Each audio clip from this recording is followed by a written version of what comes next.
3 dicas que lhe farão o mais rico de todos. E eu vou aqui nomear cada uma delas para depois a gente falar sobre cada uma delas. Primeira dica: priorize o que é eterno. Segunda dica: não se preocupe com o amanhã. Terceira dica: não se prenda a supostas ou suposta sensação de bem-estar. Muito bem, começando aqui então pela primeira dica desta palestra de hoje: priorize o que é eterno. E diz o seguinte: porque na mesma hora vos ensinará o Espírito Santo o que deveis falar. E disse-lhe um da multidão: mestre, dizei a meu irmão que reparta comigo a herança. Mas ele, Jesus, disse: homem, quem me pôs a mim por juiz ou repartidor entre vós? E disse-lhe Jesus: acautelai-vos e guardai-vos da avareza, porque a vida de qualquer não consiste na abundância do que possui. Lucas 12, do capítulo 12, no versículo 12 também. E aqui explica: quando o Senhor Jesus começou a falar do Espírito Santo, alguém que estava entre os que ouviam interrompeu para que ele ordenasse a seu irmão repartir a herança. Ou seja, ele estava com o Senhor Jesus, mas a prioridade dele, daquele rapaz, era apenas o dinheiro da herança, e não a riqueza maior a qual estava lhe sendo oferecida naquele momento. Ponto. Muito forte, né? Eu penso que já está claro, mas veja que quando a pessoa ela começa a caminhar com Deus, porque a gente não pode exigir fé de quem não conhece a palavra. Eu não posso exigir santidade de quem não conhece a palavra. Eu não posso exigir fé de quem não conhece a palavra. Porque a fé vem pelo ouvir, e ouvir a palavra de Deus. Então, como que eu posso esperar fé daqueles que não ouvem e tampouco obedecem? Como que eu posso esperar uma boa atitude daqueles que não ouvem e não obedecem? Ou de repente ouvem, mas não obedecem. Então, o normal é, conforme a pessoa vai caminhando na sua vida com Deus, todos nós, o normal é nós começarmos a entender o que realmente o Senhor Jesus espera de cada um de nós. E entender qual é a maior prioridade na vida de todo ser humano. E é claro, é óbvio, a partir do momento que a pessoa entende, ela tem que se posicionar diante de Deus, dando valor àquilo que é mais importante, que é a sua salvação. Porque o que mais existe no texto sagrado são exemplos de pessoas que conquistaram e perderam. Pessoas que subiram e desceram. Estamos a falar de exemplos da Bíblia, sem falar dos dias de hoje. Então significa dizer que a vida de uma pessoa não consiste no que ela tem do lado de fora, mas no que ela tem do lado de dentro. Uma que ela pode perder e outra que tudo passa. Aquele homem que Jesus deu como exemplo, que preparou celeiros e celeiros de riquezas, e depois, quando ele viu que ele estava abastado de muita riqueza, ele disse assim: agora é só desfrutar e viver a minha vida.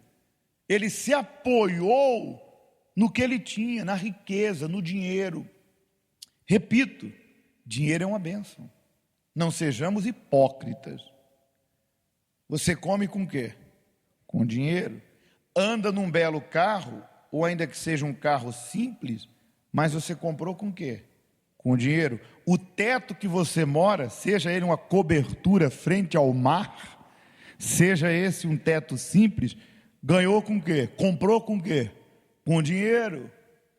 Se a pessoa senta numa mesa e lhe é servido uma bela comida, aquela não que dá para comer, mas o que ela quer comer, quem fez aquela comida chegar na mesa? O dinheiro. Então, sejamos realistas, ninguém aqui é criança. Dinheiro é preciso, dinheiro é uma bênção de Deus. É com dinheiro que você abre uma igreja. Você acha que eu estou aqui pregando o evangelho agora por quê? Porque apenas Deus é bom? Deus sempre foi bom. Eu estou pregando o evangelho aqui agora por quê? Porque apenas Deus disse ir de pregai? Não. Porque pessoas pegaram o seu dinheiro, transformado em oferta e dízimos, e deu condição da gente pagar a energia, que eu estou aqui a usar, a água que está lá na casa de banho, o prédio, construir ou pagar a renda, e nos deu condição de estar aqui. A rádio só está no ar por causa de quê? Do dinheiro. A TV está no ar por causa do quê? Do dinheiro. Então, nós temos que ter essa consciência, o dinheiro é bom, é uma bênção de Deus, mas quando a pessoa não faz dele o seu senhor, mas sim o seu servo. Mas aí é que está, voltando um pouquinho, quando a pessoa entende a prioridade, ela sabe que tudo passa, porque aquele homem que se gabava dizendo, agora minha alma vai regozijar-se porque estou rico, e aí na parábola que Jesus falou, ele diz, louco, hoje ainda pedirão a tua alma, e o que tens, para quem vai ficar?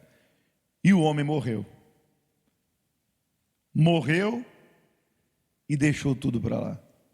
Então a nossa segurança tem que ter uma prioridade. Primeiro eu tenho que garantir o mais importante, a salvação da minha alma. Então eu tenho que abrir mão do pecado, eu tenho que ter uma aliança com Deus, um compromisso com Deus. Isso implica dizer que eu não vou me vender por nada, eu não vou abrir mão da minha salvação, eu vou procurar viver esse caminho estreito, essa porta estreita, eu vou continuar tomando a minha cruz, negando a si mesmo. Claro, nessa caminhada em que eu tenho que manter minha salvação, Jesus também prometeu na vida com abundância, porque não é inteligente dizer apenas que essa vida com abundância é a vida eterna, porque não faz sentido. O próprio Jesus disse que aquele que abrisse mão de algo no altar, está lá escrito, bem, pelo menos está escrito, e foi Jesus que falou, não foram os apóstolos, então não é opinião própria. Jesus disse, aquele que tenha deixado casa, irmãos e irmãs, receberá 100 vezes em vida, de casa, de campos. Então Jesus quis dizer o seguinte, que a bênção que ele tem, não é apenas a salvação, porque ele falou, e no porvir a vida eterna, com perseguições. Ele tem a vida eterna como prioridade, o mais importante, e logo depois, uma vida que glorifique a quem? A ele, porque também é inteligente. Ninguém vai acreditar no meu Deus, se elas não verem Deus em minha vida. Mas não esqueça o que nós acabamos de ler. Priorize o que é eterno.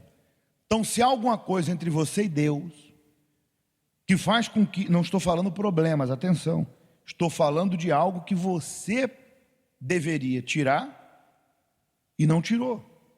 Coisas ou pessoas que estão te separando de Deus, estão levando você à desobediência, ao pecado, à imoralidade, à impureza, ao erro.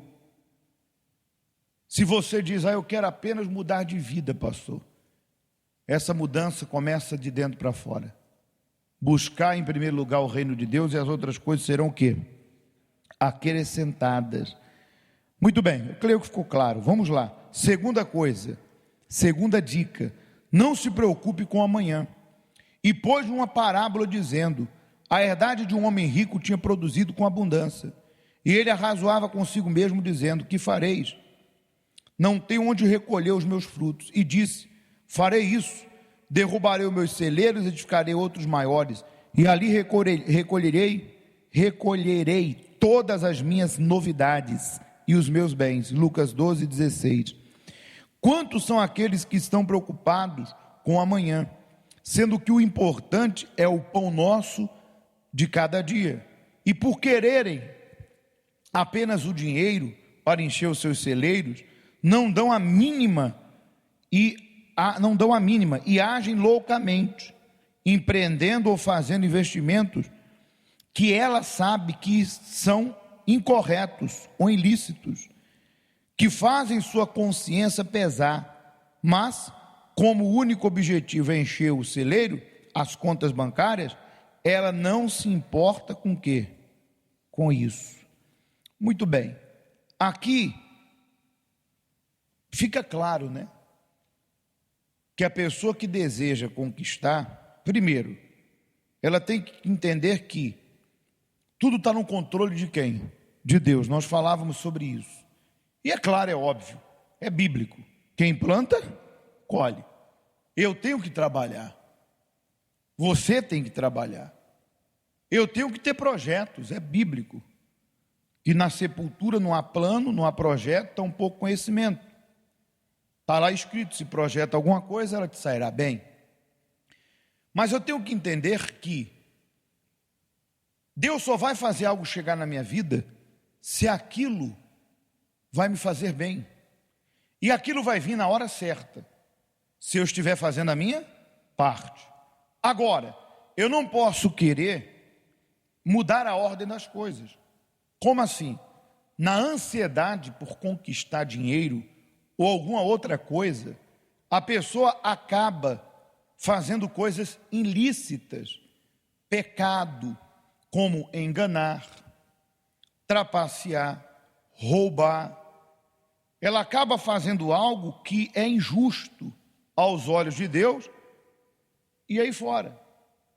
E é nessa ganância, e é nessas obras más, como diz o provérbio, que aquele que se apressa a enriquecer não passa sem castigo, que ela arma cilada para si própria.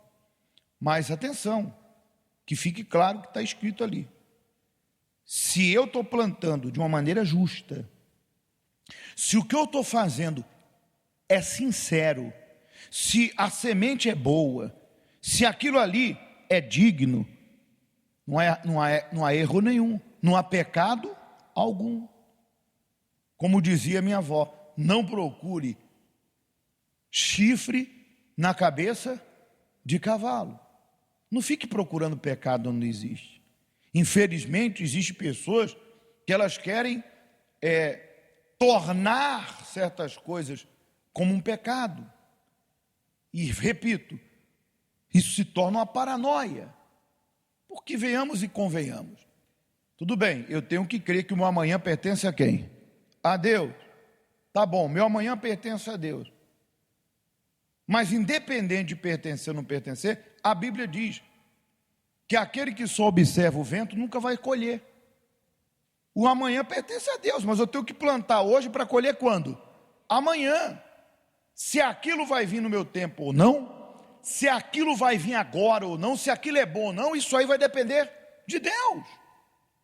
Mas eu preciso fazer a minha parte, porque senão a pessoa acaba pensando o seguinte: eu tenho que só me preocupar com o de hoje, amanhã está na mão de Deus, então eu não vou fazer um projeto, eu não vou lutar para abrir meu próprio negócio, eu não vou empreender, eu não vou me aperfeiçoar nos meus estudos, eu não vou me formar, eu não vou aprender esse curso, eu não vou me aperfeiçoar naquilo que faço, eu não vou pesquisar para ver como que eu trabalho com esse produto, eu não vou pesquisar para ver como que eu abro meu negócio. Pelo amor de Deus, se você não plantar, amanhã vai ser pior do que hoje. Ou não? Então, quando diz, não se preocupe com amanhã, é você não querer, na base da carne, da ansiedade, apressar as coisas, fazendo coisas erradas, porque você quer que aquilo aconteça a todo custo. Quando a palavra de Deus diz, há tempo para tudo. Há tempo de plantar e há tempo de colher.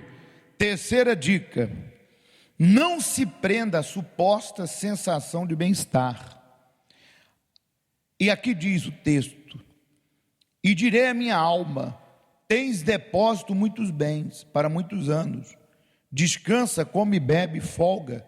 Mas Deus lhe disse: louco, esta noite te pedirão tua alma.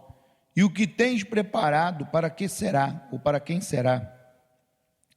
Lucas 12, 20. A falsa sensação de bem-estar devido ao conforto trazido pelo dinheiro tem feito muitas pessoas inertes com respeito à salvação de sua alma. Não estamos demonizando as riquezas, e sim mostrando que a maior riqueza não está nos bens que você possui, e sim na salvação da sua alma.